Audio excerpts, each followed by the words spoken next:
So you want a BMW, you want a Mercedes, you want an Audi, embrace your masculinity and just buy one of them and drive them. Welcome to another episode of Aftermarket, and in this video it's a little bit different and it is something that is not widely talked about in the car space, and I just want to share with you guys exactly how I own German cars, Euro cars, luxury cars, depreciated luxury cars for free, or at least at a very low cost. Is it just me, or probably the last 12 months, car prices has been falling steeply? Now, during COVID, car prices actually stay at all-time high, and people are asking ridiculous prices for car prices, and it just doesn't make sense. But now they are falling, and there are some really awesome deals that you just really can't pass it on. So I thought I'll make this video because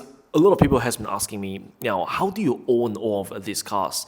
And I'm gonna teach you guys exactly how to own them for free. Now, this is not financial advice, and this is just my way of enjoying cars. And I'm terrible at it. I'm horrible, even though I know the theory of it. Sometimes I will lose a lot of money, so this is not financial advice, and you shouldn't be taking financial advice from me. So now this is my approach. Now there's no right or wrong on how someone should enjoy their car, and I truly believe everyone is entitled of their way of enjoying their cars, because some people, they will keep their cars for 10-15 years and they will not drive any other cars, and that is totally fine. I totally respect that. Some people love brand new cars and they don't mind the depreciation. And that's okay as well. Now, to me, I do not like losing money on cars. At the same time, I have this problem of being too greedy. I love to cycle through different cars, and that is just my way of enjoying my car. So there's no right or wrong of how someone should enjoy their car. Everyone's entitled to their own way of enjoying those cars. So in this video, I'm going to share with you my opinion, how I've been able to do it. And I cycled through a lot of different cars, and I'm going to go through with you the pros and cons of this approach and exactly how to do it. Now, the way I see car ownership is a lot like a house rental. Now, say if you want to look for a place to live, here's the typical process in Australia. You have the bond or security deposit, and that's to cover all the damages that you might incur in your house. Now, and that's typically about 4 weeks of rent. And then you have your weekly, fortnightly, or monthly rent on top of that. So, and when you move out, as long as the property stays relatively good condition with a fair wear and tear, you generally will able to get all, if not most, of your bond back. Now, translate that into the car world. Now, the car itself, that's the bond. So if a car costs $20,000, I see that as a bond because it has its place in the market, and people, like, if you buy a car for $20,000, you'll be able to sell it, say, like 6 months, 12 months down the road for the same price. Now, and the pros and cons for this is, now, the car has already fallen down the steep path of depreciation already. So this wouldn't apply for cars that are like 1 year, 2 years, or even 5 years old. It has to be, say, like 8 to 12 years old, and that's where I find the sweet spot is. Now, with this approach, I see the cost of ownership of a car as the rent. You have your rego, insurance, your fuel, and your maintenance costs, right? So you have to pay that either way. If it's a 3-year-old car, or like if you are owning the car for the next 10 years, that's gonna be ongoing, and there's just no way to get out of it, right? For maintenance costs, you might be able to get out of it if you own a car for, say, like under 6 months. If you buy a car that has 10 months rego with it, and if you own the car for 3 months, now you might not even have to pay rego, and you might be owning in between of service intervals. Your cost of ownership is reduced drastically. Say if you own a BMW for, say, like 6 years, in between those 6 years, you have to spend thousands on maintenance, and something will break in those 6 years. Here's the truth that no one really talks about, is the longer time that you own one car, the more money that you will sink into it, versus that if you were to cycle through cars every 3, 6, or even 12 months, the maintenance costs it might not be even that high unless you are really unlucky and you don't know what you're doing.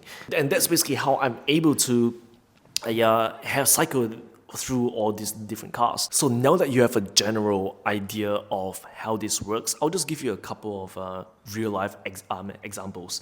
So I bought my 535 F10 BMW. I bought it just the start of COVID for $18,000. Now I owned the car for a year. I have to pay rego and the service. But at the end, I sold the car for $20,000, right? Not only I owned the car for free, I actually made a bit of profit. Now, the second car, it was a Audi A5, right? A 2012 facelifted B8.5 Audi A5. So I bought the car for 16 and a half in Sydney. I owned it for probably about 3 months. I serviced it once, and I was able to trade it in at the value of $20,000 for an RS5. And I was able to own those two cars for free. So here's how you do it, and here's my rule of thumb, right? Under 10 years old, under 100,000 kilometers, plus minus here and there. A prime example would be F80 or F82 M3, M4. Now, 3 years ago, they are hovering around $60,000. Right now, a clean example, they are still going for $60,000. So you could totally buy one of those cars only for 12 months and you wouldn't lose money. And essentially, you own the car for free, right? You just have to pay rego, insurance, and all of that. You have to avoid cars that is infamous for its unreliability, right? So example like a E60 M5. Now, those cars are notoriously unreliable. And you have to really do your research of like each cars. And what I found works really well is I'll put in the model, reliability, Reddit. So if you put in that query on Google, you can see people's stories of owning those cars, right? And by then, between 8 to 10 years, known issues would have already popped up, and you would have already know what you are gonna get into it, right? So that's the first step. You have to really choose a car that doesn't lose its value, and usually enthusiast cars, you wouldn't lose that much money on it, right? Audi RS, BMW M's, or Mercedes AMGs. You wouldn't necessarily lose a lot of money on the car value itself because now they have written down the depreciation curve. Generally speaking, within 12 or 24 months time, they don't lose as much value, and you get to basically own the car for free once you get out of it. Or what you can do is you can trade it in, and you can top up $10,000, $20,000 to upgrade yourself to a better and nicer cars. So instead of having a savings account like any other boring people would, I put all of my money into buying cars. So literally, I wouldn't have much savings, but if I really do need the cash, if I need some emergency funds, I can literally sell any of my cars anytime to get that cash.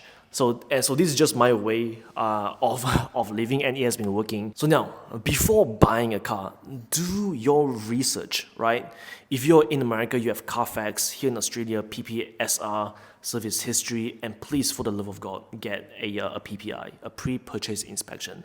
Now, I don't practice what I preach. I usually will buy the cheapest example, and I normally wouldn't do a PPI. And there's a reason for that. It's because I need a bad example for content, right? But any sane person, they would spend that $150, $200 to get a PPI just to have that peace of mind, right? And make sure like the services are all up to date.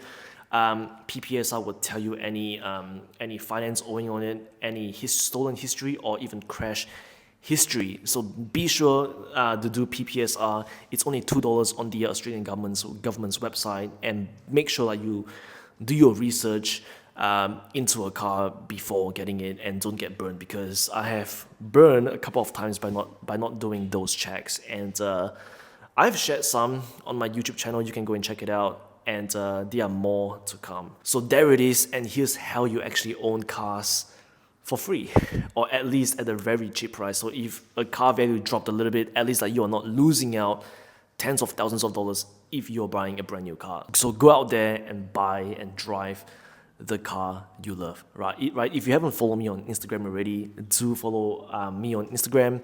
I do post updates, and there are some stuff that I will post there before it gets onto YouTube. So definitely follow me on Instagram. Let me know down in the comments what you guys think. If you haven't already, like, subscribe.